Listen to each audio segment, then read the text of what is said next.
দিনে রাতে ভাতের সাথে খাবারের পদ তো অফুরন্ত আছে। আসল সমস্যা দেখা যায় যারা রুটি খায়, সে দুপুরে হোক বা রাতে।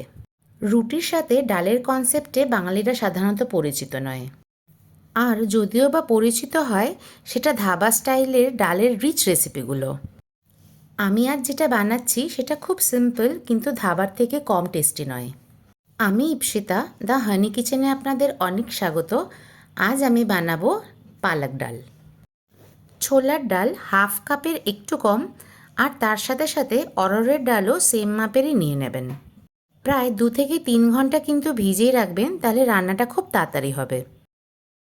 2 থেকে 3 ঘন্টা ভেজাবার পর ডালটাকে ভালো করে ধুয়ে নেবেন আর প্রেসারে দেবেন। সাথে দেবেন নুন আর হলুদ। 4টে মতন সিটি দিতে হবে।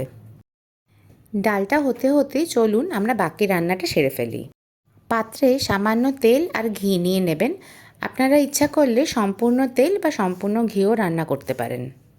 একটু গরম হলেই দিয়ে দেবেন শুকনো লঙ্কা, তেজপাতা আর কিছু গোটা জিরে ফোড়ন। জিরেটা একটু ক্র্যাক হলেই দিয়ে দেবেন হিং। আমি হিংটা জাস্ট 1 চুটকি মতন ইউজ করলাম, কারণ আমার হিংটা খুব স্ট্রং। আপনাদের হিংয়ের কোয়ালিটি অনুযায়ী আপনারা কিন্তু ইউজ করবেন।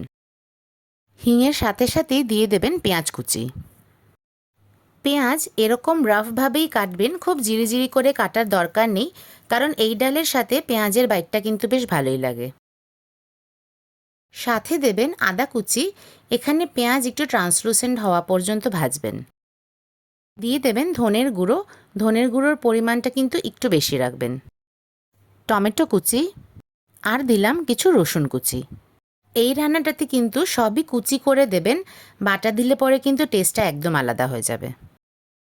হলুদ আর নুন দিয়ে রান্নাটা কিন্তু খুব স্লো ফ্লেমে আপনারা রান্না করবেন, কোনো জিনিসই যাতে অতিরিক্তভাবে ভাজা না হয়।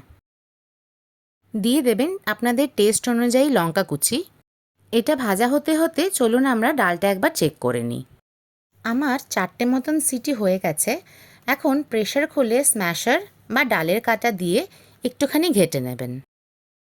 দেখুন এরকম ধরনের হবে, একদম গলেও যাবে না, আবার একদম গোটাও থাকবে না।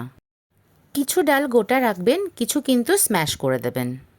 পালং শাক নিয়ে নেবেন পাতা, আর তার সাথে অল্প ডাঁটাও নিয়ে নেবেন। পালং শাক যদি একদম কচি হয় তাহলে কিন্তু পুরো ডাঁটাগুলো আপনারা ইউজ করতে পারেন। ভালো করে শাক ধুয়ে এরকমভাবে কিন্তু রাফলি চপ করে নেবেন, খুব ফাইনভাবে কাটবেন না। খুব ফাইনভাবে কাটলে পরে কিন্তু রান্না করতে করতে একদম ভর্তা হয়ে যাবে। পালং শাকগুলো দিয়ে অল্প নাড়াচাড়া করবেন। ঢাকা দিয়ে দেবেন জল ছাড়ার জন্য। ঢাকা দিয়ে রান্নাটা করলেও কিন্তু জল একদম শোকাবেন না। পালং শাক এখনও কিন্তু কাঁচা, এই সময়ে ডাল দিয়ে দেবেন। বাকি সেদ্ধটা কিন্তু ডালের সাথেই হবে। সামান্য জল দিয়ে দেবেন। ঢাকা দিয়ে শাক সেদ্ধ হওয়া পর্যন্ত কিন্তু ফোটাবেন।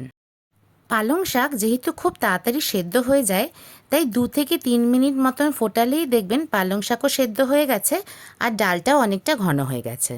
এখন নুনটা চেক করে নেবেন আর কয়েক দানা চিনি দিয়ে দেবেন। ডালটা যখন সার্ভ করবেন তখন কিন্তু একটা স্টেপ আপনাদেরকে করতে হবে। এই স্টেপটা অপশনাল, বাট করলে ডালটা খেতে আরও ভালো লাগবে। একটু সাদা তেল বা ঘি নিয়ে নেবেন।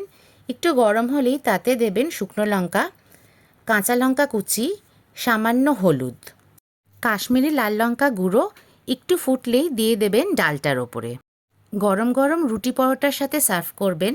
সাথে কাঁচা লঙ্কা আর পেঁয়াজ, যদি আচার খেতে ভালো লাগে তবে আচার।